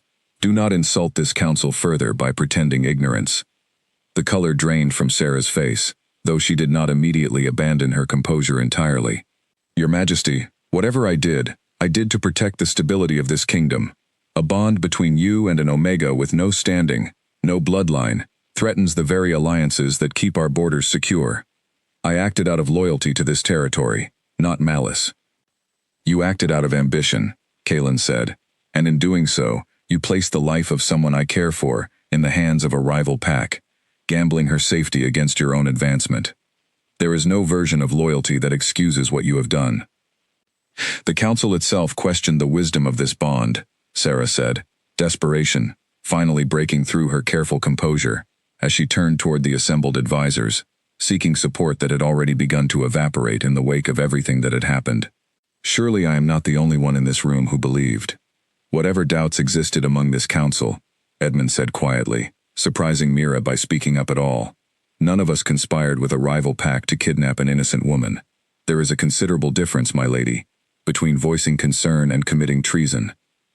The word landed heavy in the chamber, and Sarah's composure finally shattered entirely, her carefully cultivated poise dissolving into something closer to panic as she looked around the room and found no allies remaining anywhere among the faces watching her.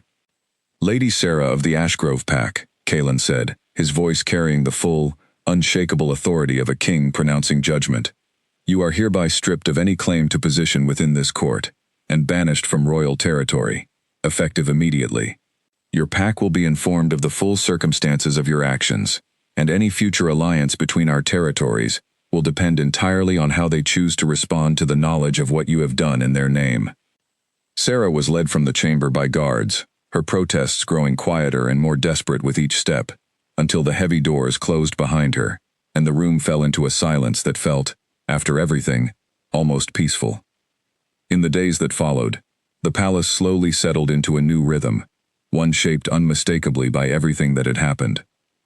Mira remained close to Kalen's side, no longer hidden away in servants' quarters or reassigned at the first sign of political discomfort, and though whispers still followed her through the halls, they had changed in character entirely, curiosity and respect replacing the earlier suspicion and disdain. Poppy was reassigned, at Mira's own quiet request, to work directly within the upper wing, a small kindness that meant Mira no longer had to face each day entirely without a familiar, trusted face nearby. She spent long evenings with Kalen in his private study, learning slowly what it meant to stand beside someone who ruled an entire territory, asking questions about the border dispute with the Halloway pack, about the delicate diplomacy required to manage a council still adjusting to a future none of them had fully anticipated, about the weight he carried every day beneath the composed authority the entire kingdom had come to depend upon. I owe you an apology, Kalen said one evening, as they sat together near the fire in his study, the same room where he had first told her the truth about the bond between them, for pushing you away, for deciding, on my own, what was best for you, without ever asking what you wanted. I told myself I was protecting you, but in truth, I was afraid, and fear made me repeat exactly the kind of mistake your old pack made, when they discarded you without ever asking what you needed. You came for me, Mira said softly. Whatever mistakes came before that, you crossed into enemy territory alone to bring me home. I think that matters more than any apology could. It matters, Kalen agreed, but it doesn't erase the mistake itself. I want you to understand, Mira, that whatever comes next, whatever this kingdom demands of either of us, I intend to make every decision beside you from now on, not for you. You have spent your entire life having decisions made about your worth, without your consent. I refuse to be one more person who does that to you.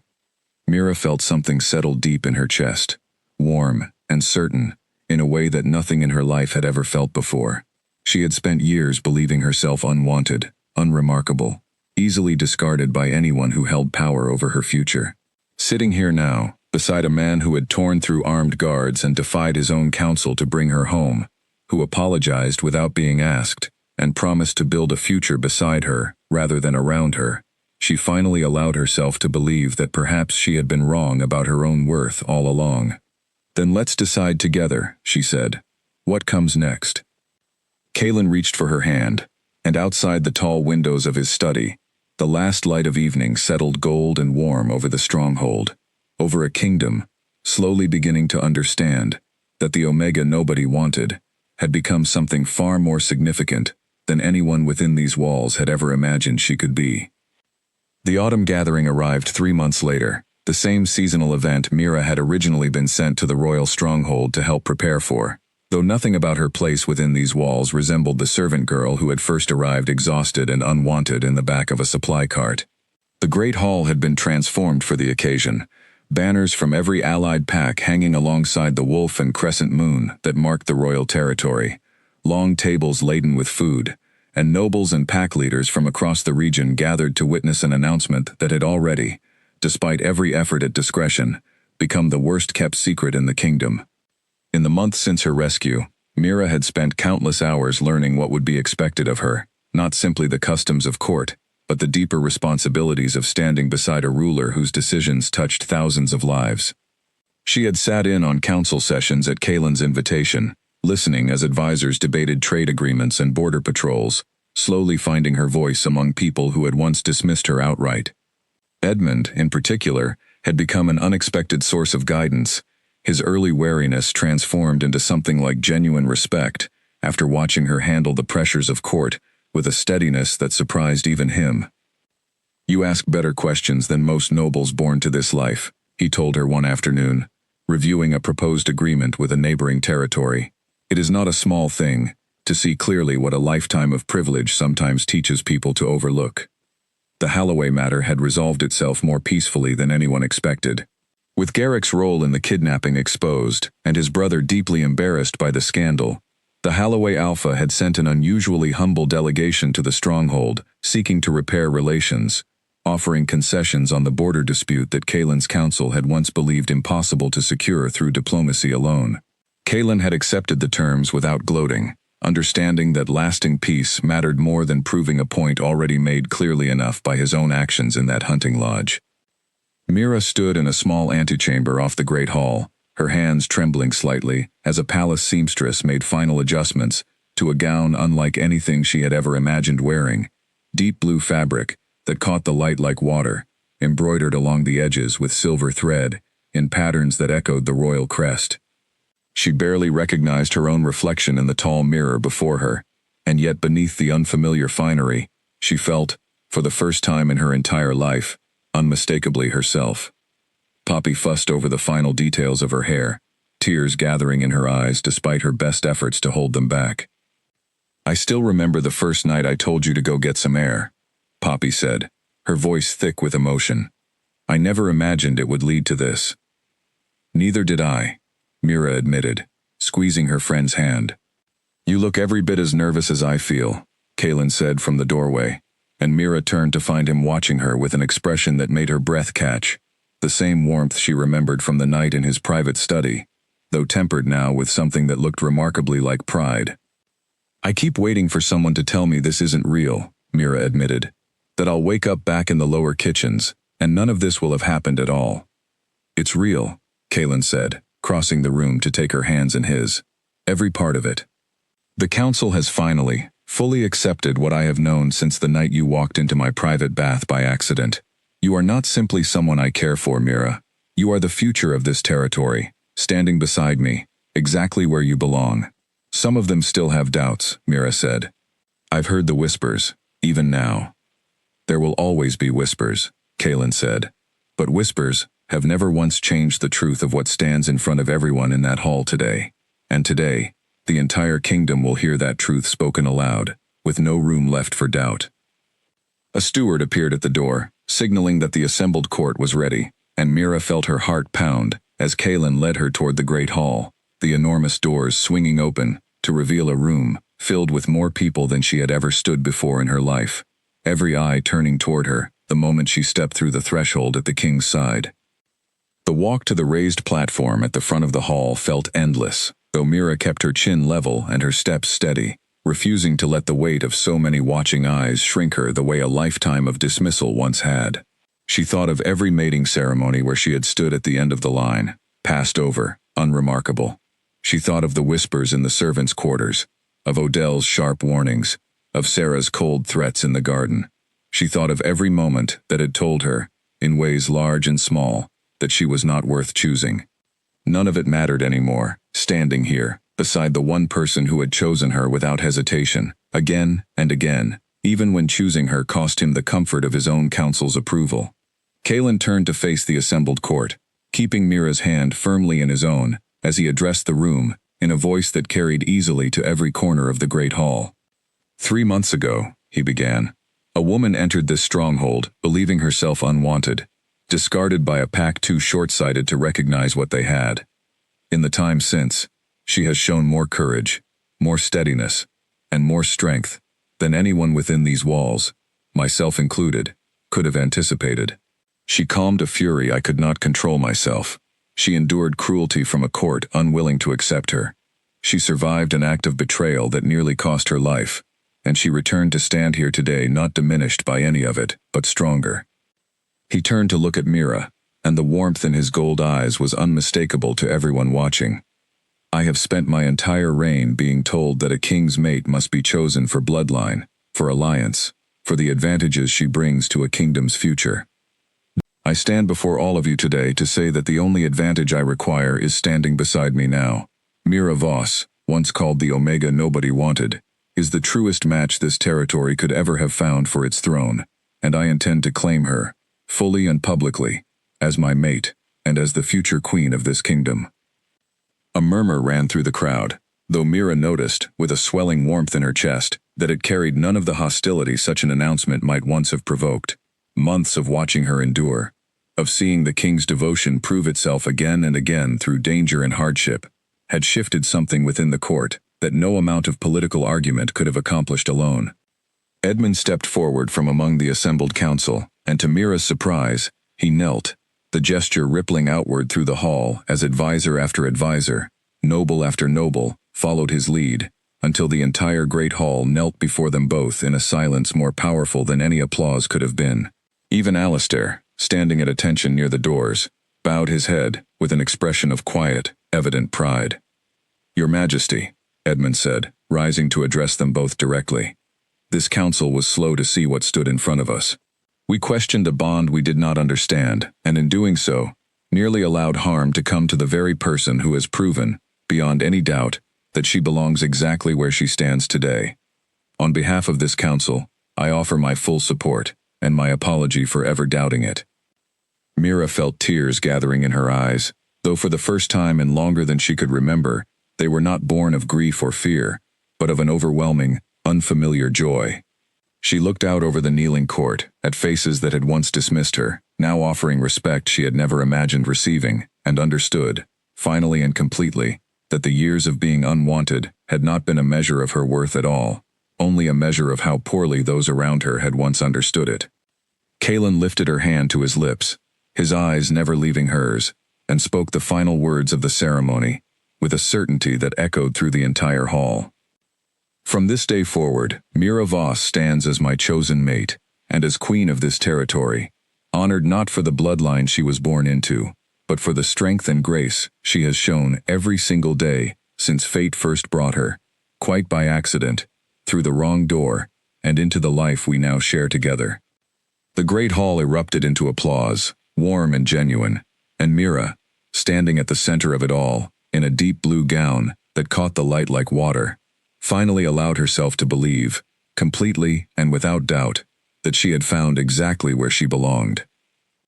Later that evening, once the formal ceremony had given way to the quieter celebration that followed, Mira found a moment alone with Kaelin, on a balcony, overlooking the same private garden where he had first told her the truth of the bond between them.